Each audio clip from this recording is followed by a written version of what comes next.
Halo pemirsa, selamat merayakan hari ulang tahun ke-448 Kota Ambon untuk seluruh warga Kota Ambon di mana saja Anda berada. Dan pemirsa, tadi pagi baru dilangsungkan upacara peringatan hari ulang tahun ke-448 Kota Ambon yang dipusatkan di Lapangan Merdeka dan diikuti oleh seluruh warga Kota Ambon dan juga pejabat-pejabat Forkopimda, dan yang bertindak selaku pembina upacara adalah penjabat wali Kota Ambon. Dan dalam perayaan hari ulang tahun ke-448 Kota Ambon ini mengusung tema Ambon Parsamua. Tadi dalam pidatonya pejabat wali Kota Ambon Dr. Andus Godewinuwatingena menyampaikan memaknai Ambon Parsamua ini berarti Ambon dijadikan sebagai rumah yang layak huni, yang menjunjung inklusivitas, perbedaan dan juga keberagaman setiap suku, ras dan budaya yang tinggal berdampingan bersama dengan warga Kota Ambon. Dan juga pemirsa, untuk menjadikan Kota Ambon sebagai kota yang layak huni, ini telah dipastikan telah mendapat penilaian dari indeks survei kota paling layak huni yang dilakukan oleh Lembaga Survei Nasional Indonesia, menunjukkan Kota Ambon ini memiliki indeks layak huni yang tinggi. Dan untuk itu berbagai kebijakan dan juga program-program yang sudah dicanangkan oleh pemerintah kota untuk menjadikan Kota Ambon sebagai kota layak huni telah dirumuskan 11 kebijakan prioritas dan juga 5 kebijakan prioritas telah dirumuskan untuk memaksimalkan pembangunan Kota Ambon ini sebagai kota dengan tata kelola kehidupan Ambon yang manis, demokratis, mandiri dan berkelanjutan. Dan 5 program tersebut antara lain adalah penguatan koordinasi dan konsolidasi dengan pemerintah desa, negeri, dan kelurahan. Kemudian yang kedua, peningkatan manajemen kinerja pemerintah, peningkatan pengelolaan keuangan daerah, serta optimalisasi kualitas pelayanan publik. Ketiga, pengendalian inflasi, penurunan stunting, pengurangan angka kemiskinan, dan sinkronisasi pelaksanaan program nasional.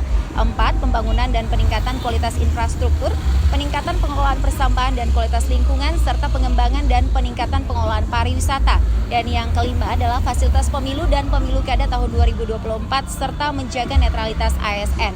Dan kelima, kebijakan prioritas pemerintah yang telah dirumuskan ini telah berdampak bagi segala aspek di kehidupan bermasyarakat di Kota Ambon. Antara lain yang pertama adalah pertumbuhan ekonomi Kota Ambon tahun 2022 tercatat sebesar 5,23%. Ini meningkat dari tahun 2021 yakni sebesar 3,92%. Selain itu, indeks pembangunan manusia di Kota Ambon tahun 2022 mencapai 31,63 poin, meningkat dari tahun sebelumnya 2021 yakni 81,23 poin. Kemudian yang ketiga, angka prevalensi stunting di Kota Ambon tahun 2022 sebesar 21,1%, berkurang dari tahun sebelumnya tahun 2021 sebesar 28,1%. Keempat, inflasi daerah Kota Ambon tahun 2022 sebesar 6,39%, meningkat dari tahun sebelumnya sebesar 4,05%. 5. Jumlah penduduk miskin tahun 2022 sebesar 22.580 jiwa atau 4,68%, berkurang dari tahun sebelumnya tahun 2021 yakni sebesar 23.670 jiwa atau 5,02%. Dan yang membanggakan bagi Kota Ambon sebagai hadiah ulang tahun juga kali ini adalah angka kemiskinan ekstrim di Kota Ambon terbilang nihil atau 0%. Namun meski begitu pemirsa, masih ada juga PR bersama atau permasalahan yang harus dihadapi oleh Kota Ambon di usianya ke-448 tahun itu, baik pemerintah maupun juga warga Kota Ambon. Yakni yang pertama adalah masalah sampah. Tercatat volume sampah yang dihasilkan di Kota Ambon ini sebanyak 220